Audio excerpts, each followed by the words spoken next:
فقد قال النبي صلى الله عليه وسلم: ألا إن دماءكم وأموالكم حرام عليكم كحرمة يومكم هذا في شهركم هذا في بلدكم هذا، أو كما قال عليه الصلاة والسلام.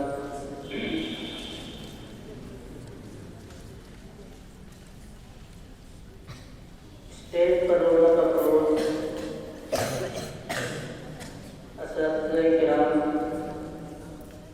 اور عزیز طلبہ، جیسا کہ آپ حضرات جانتے ہیں کہ یہ دن یعنی 26 جنوری ہم تمام ہی ہندوستان کے باشندوں کے لیے بہت ہی مبارک دن ہے۔ اس دن کو یوم جمہوریہ کے نام سے یاد کیا جاتا ہے۔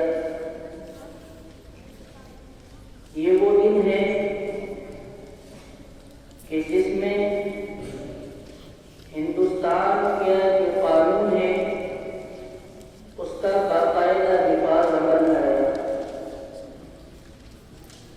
1950 سے پہلے تک ہمارا جو ملک آزاد ہوا وہ 1947 میں آزاد ہوا، اور پھر اس کے کچھ زمانے بعد تک ہمارے ملک میں جو قانون رائج رہا، جس قانون پر عمل ہوتا رہا، وہ وہی قانون تھا جو انگریز حکومت کے تحت چلتا رہا تھا۔ ایک ضرورت تھی کسی ایسے قانون کی کہ جس کو سامنے رکھ کر ہندوستان میں بسنے والی مختلف قوموں، مختلف اکائیوں کے حقوق کی پاسداری کی جائے اور وہ آپس میں محبت کے ساتھ رہیں اور ان کے ساتھ پورا انصاف کا معاملہ کیا جائے۔ چنانچہ اس ضرورت کو سامنے رکھتے ہوئے ایک کمیٹی تشکیل کی گئی جس کے سربراہ ڈاکٹر بھیم راؤ امبیڈکر قرار پائے، اور ہمارے عمائدین اور علماء اس کمیٹی کے ممبر تھے۔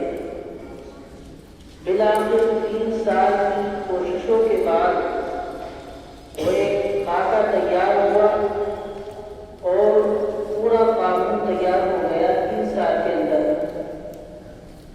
پھر 3 سال جب مدت گزر چکی، یعنی 1950 میں آ کر 26 جنوری کے دن باقاعدہ اس قانون کا عملی نفاذ ہوا۔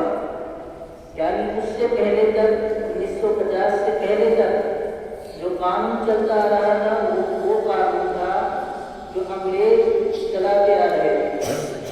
کہ باقاعدہ آزادی تو پہلے مل چکی تھی، لیکن قانونی طور پر بھی آزادی، یعنی ہندوستان کے باشندوں کا اپنا جو قانون ہو اس کے تحت تمام نظام چلایا جائے، تو وہ نظام باقاعدہ جو نافذ ہوا ہے وہ 1950 سے نافذ ہوا ہے۔